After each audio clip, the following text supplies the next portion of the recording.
This is for all you that have never really seen Indiana hunting. This is what you can expect to see coming down here. It's just one of the properties I'm at today. Some deer out there.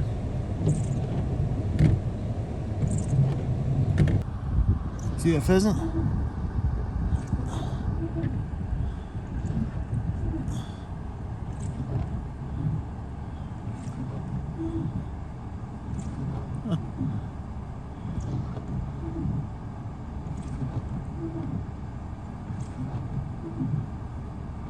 Two of them. Turkey just ran across the road up there. This rain is making it hard to see.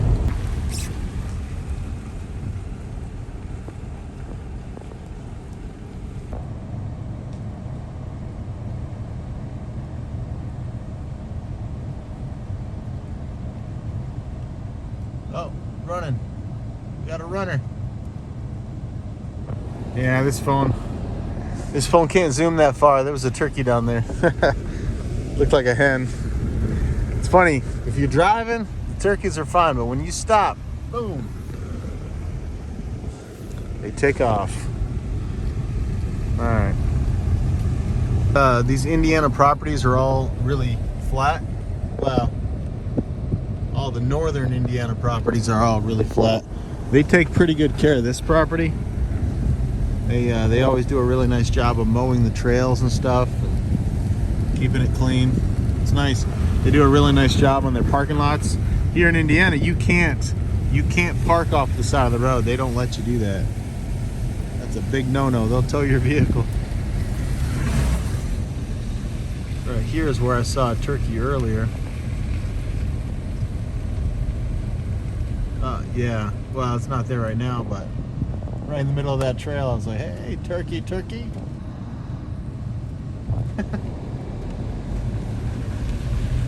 This is Indiana for you.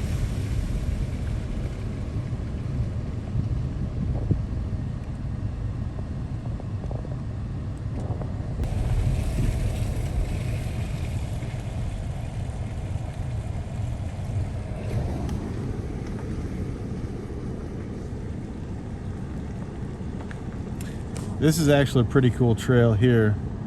This is a trail that if you have your handicap placard, they let you drive around and makes a big loop around. Pretty cool people down here.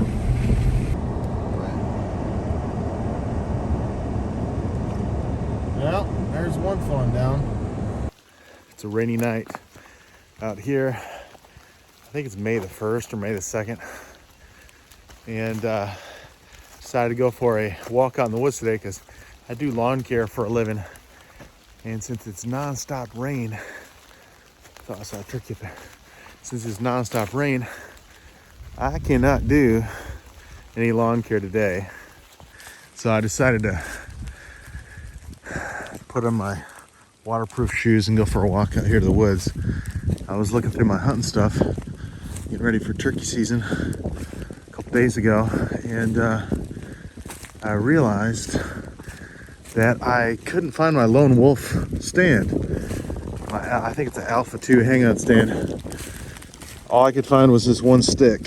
So decided to head back out here to the woods and see if I could find it. Seen a handful of turkeys so far. Where I park in this parking lot across the road is this big open cornfield.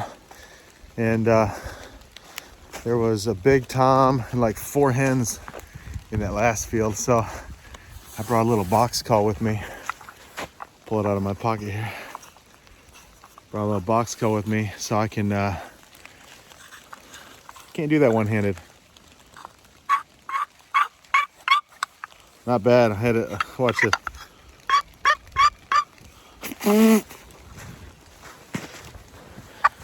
Anyway, they're a lot easier to use with 2 hands. I'm gonna flip this thing around. So, all right, so up here is this row of pine trees. There's a clearing where I usually would go in here and hang my stand. I'm gonna go look and see if I can find it. It's not too far around this corner here, but I know it's only the month of May, but I'm already getting excited about deer season this year because I talked to a guy today who has a deer lease down in Kentucky. And nope, no turkeys. Okay. Anyways, it is the #1 county in Kentucky for most Boone and Crockett bucks taken. So, and who doesn't want to shoot a Boone and Crockett buck? I do. I'd love to shoot a Boone and Crockett buck. I normally don't like hunting down Kentucky, Tennessee, Arkansas. It's too hot. Too many chiggers, too many snakes. But you know, I think Kentucky will be my adventure this year. I'm in Indiana today. Man, it is a rainy day. I'm gonna pan around though so you can see where I'm looking. In the springtime, this whole area here fills up with water. Some springs, you can't even walk in here. It's so muddy.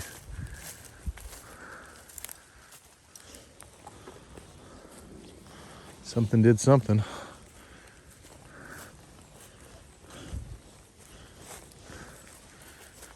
Oh, yes. It is still up there. Yes. Oh, that makes me very happy. Makes me very happy. I was just looking through the clearing to see if I see any deer. But you can see, look at these tracks. This is a very busy area for deer.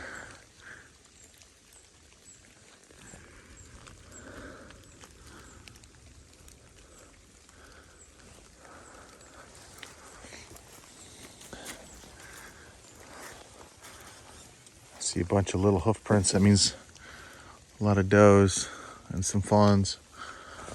Sweet. I gotta say, this makes me very happy to see my lone wolf still up in the tree. I thought for sure somebody was gonna snag the thing. This is what I do though, is I'll put this up on the tree and that'll get me up there, and that way when I'm out of the woods for that day, I'll just take the stick with me. But you guys know how expensive these stands are. Those things are not cheap. All right, I'm gonna get up this tree, get this stand down, because this is the reason why I came to these woods today. I'll talk to you more here in a second. Keep on looking for turkeys. All right, come back to you here in a second. Pro tip for you guys, if you don't know how to use these lone wolf sticks, just set them up higher and then really push down on them hard, but set them up higher than they need to be and let them come down. Let them come down a good little ways and they'll hold pretty good for you. All right, up we go. It's actually a pretty decent little spot here. I've got just enough of some clearings here to get some shots on deer. It's not a spot that I hunt a lot. I've got a trail camera that I put around the corner there, up in a tree. In fact, that might still also be here. It stopped working halfway through the winter, so I just assumed the batteries were dead, but yep. I'll hold my bow or crossbow, whatever I'm using that day. Nice. I feel so bad for leaving this thing out here all winter long.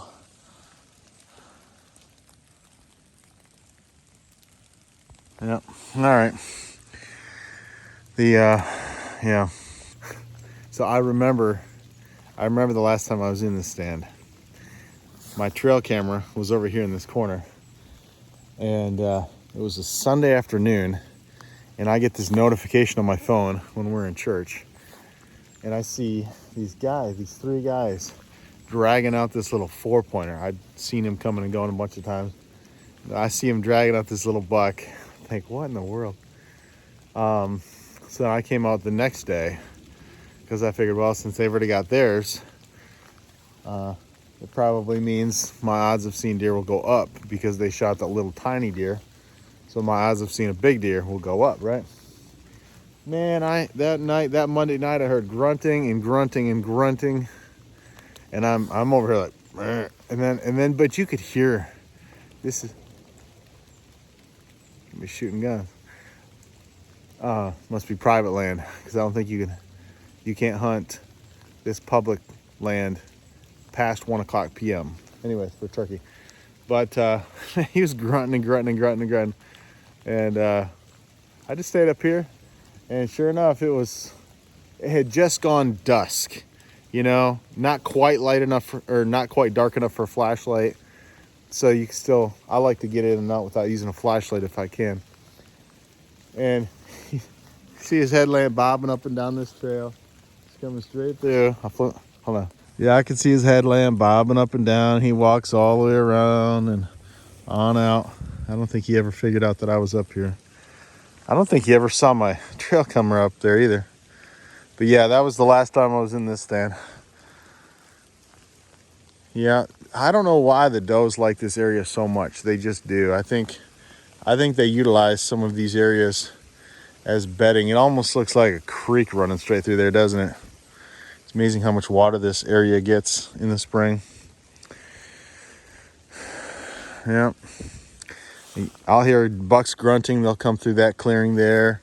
Sometimes I'll hear bucks coming from that way. Every now and then they'll come up here, and they'll always leave scrapes underneath all these trees and stuff. I've been up in this tree before in the morning time and had does bed down right in front of me. I'm like, well, I guess I'm sitting here all day. They didn't even think to look up here. Funny. Does are funny. All right, I'm going to get out of this tree. All right. I'm out of the tree. I always put backpack straps on these things. And, of course, I didn't bring the two little hangers that clip onto the back of the stand to hold my sticks. And I forgot them.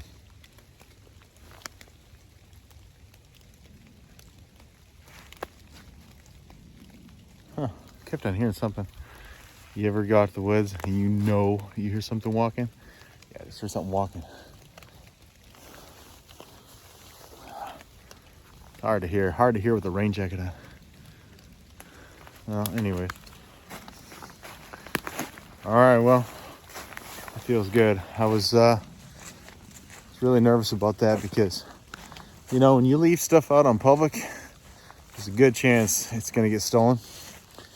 That's just the nature of the beast. And, you know, the regulations of Indiana are you have to wait until September something. I can't remember what the exact date is to hang your stands. And then it's got to come down like, I don't know, at least by like February. I think like second week of February. But we got lucky on that one. Yeah, because I went looking for it just yesterday. And I told my wife, I'm like, man, all I can find is my one climbing stick. This is crazy. She's like, did you leave it in the woods somewhere? And I'm looking at my Onyx, checking all my pins. I'm like, I didn't mark it on a pin. That's embarrassing. Oh, man. Well, yeah, I guess I just wanted to make a video and talk to you guys for a second a day just because I'm out here in the woods doing woodsy stuff. The rain is coming down. And, yeah, it's only the month of May. It just turned May. And I can't stop thinking about deer hunting season. Last year started off pretty interesting because I went and scouted a couple new properties and I found some really big sheds. Man, I was so excited. And then we were out glassing halfway through the summer. Saw the biggest deer I've ever seen in my whole life. Score-wise, it's probably right around 160. Just a whole bunch of points. So, but his points weren't that tall actually. So maybe a 150. But for public land hunting in northern Indiana, it's a good buck, really good buck. He might have had, I want to say he had like 18 or 20 points, something crazy. Oh, a really cool looking buck. What happened with that property though was we went down there opening day, and wow, it's a huge property, and every single parking lot had minimum 6 cars in it. And I'm talking, we drove this entire property, and they've got like 15 to 20 parking spaces, and every single one, there was like nowhere to park. So I get a phone call from my dad. I'm just talking to you now. I got a phone call from my dad the other day, and he says, "Hey, guess what, son?" I said, "What?" He said, "You know how we're building a cabin up north on my property?" I said, "Yeah." He said, "Well, we decided to run our new driveway right through the middle of your food plot." Great, that's amazing news. It's been a good little spot for me though.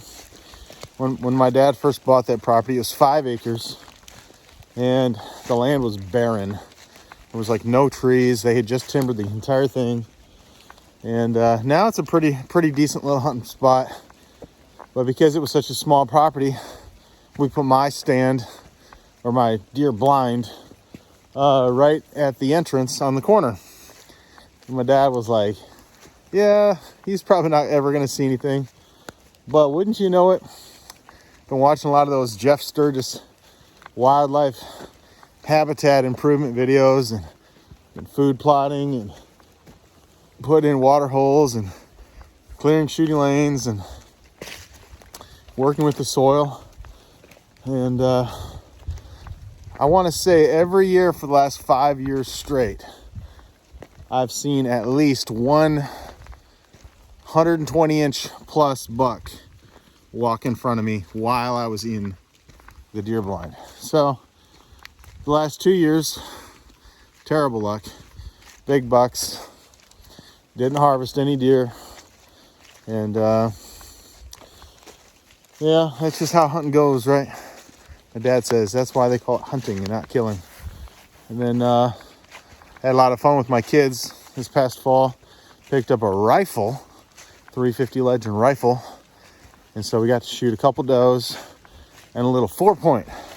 And I had my kids with me for 2 of those hunts. So yeah, it's fun.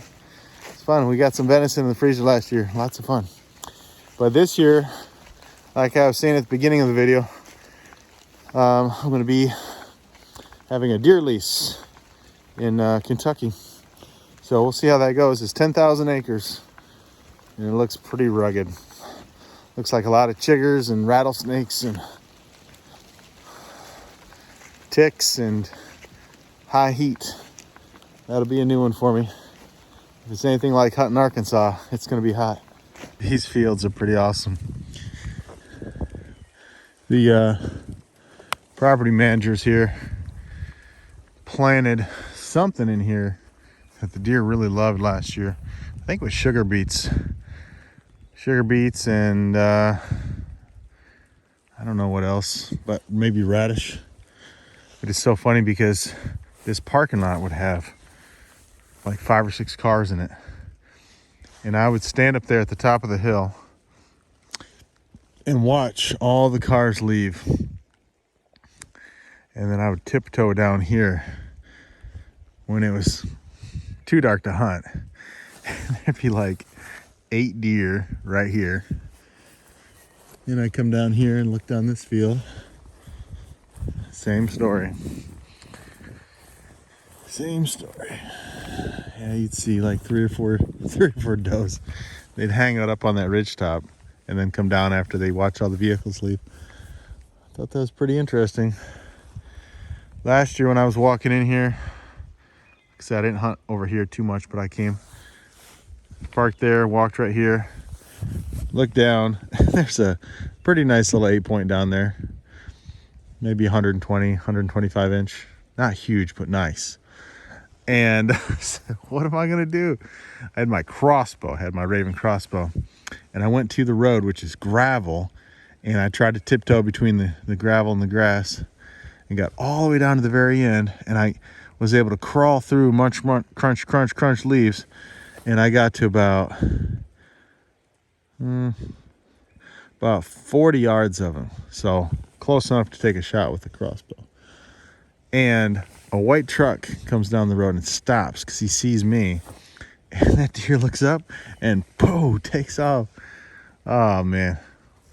It's good times though. Good memories. Yeah. Well, these are public land slobs for you. Somebody left their whitey tighties here. Probably couldn't hold it. Wiped themselves, discarded their unders. That's ridiculous.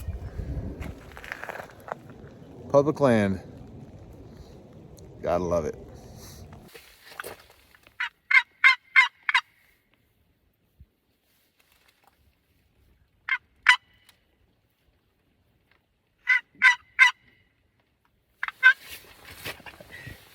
Gotta try, right?